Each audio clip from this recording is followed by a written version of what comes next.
안녕하세요. 알파견의 경제뉴스입니다. 정주원 헤럴드 경제기자입니다. 양평 미리네 리조트 내 100평 단독주택 2억의 경매.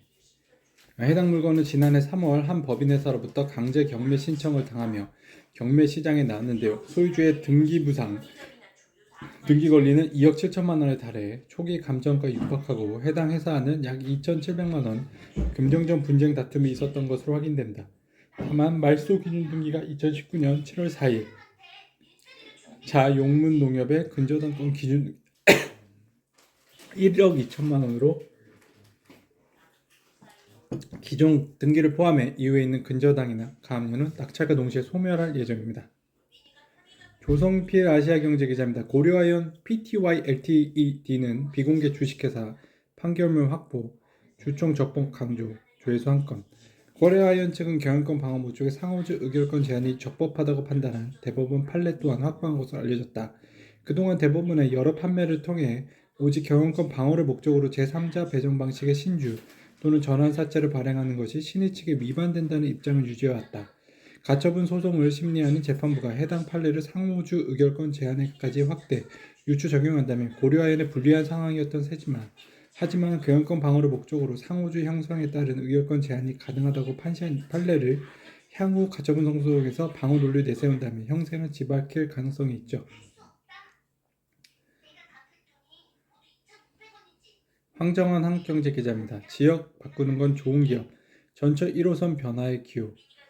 좋은 기업들이 모여들자 자연스레 주거 인프라도 개선됐다. 2004년만 해도 논밭으로 가득하던 화성시 동탄은 젊은 직장인들로 북새통을 이루며 어느덧 인구 40만 명이 넘는 첨단 기업 도시로 탈바꿈했다.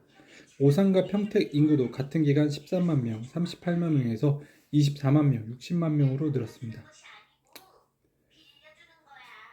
강혜령 서울경제기자입니다. 중국 부양체 이구환신 땡큐, DB하이텍 구청공장 풀가동. 올해 들어 가동률에 갑자기 솟구친 것은 중국의 이구환신 정책의 영향으로 분석되는데요.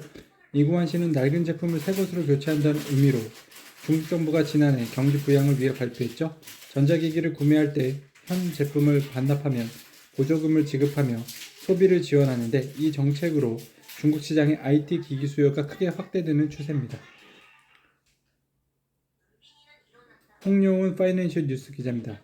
금요석유화학 최대 40% 주주 환원 발표. 조카의 난 박철환 측 침묵. 우선 주주 환원율 관련 회사는 약 3년 전인 지난 2021년 발표했던 별도 당기순이익 기준 5에서 10% 수준 자기 주식 매입 및 소각 비율부터 올해부터 10에서 15% 수준으로 5%포인트 상향한다. 또 업황 둔화에도 불구하고 20에서 25% 배당 성향을 유지한다. 이로써 별도 당기순이익 최대 40% 달하는 금액이 주주 환원 정책에 사용됩니다. 주주행동 통했다. HL홀딩스 강력 주주 환원의 주가도. 머니투데이 김근희 기자입니다. 이병근 LS 증권연구원은 HL홀딩스 현재 배당 수익률은 5.7% 수준으로 추가 자사주 소각까지 고려했을 때 현재 주가는 매력적이라고 분석했습니다. 알파견의 경제뉴스입니다.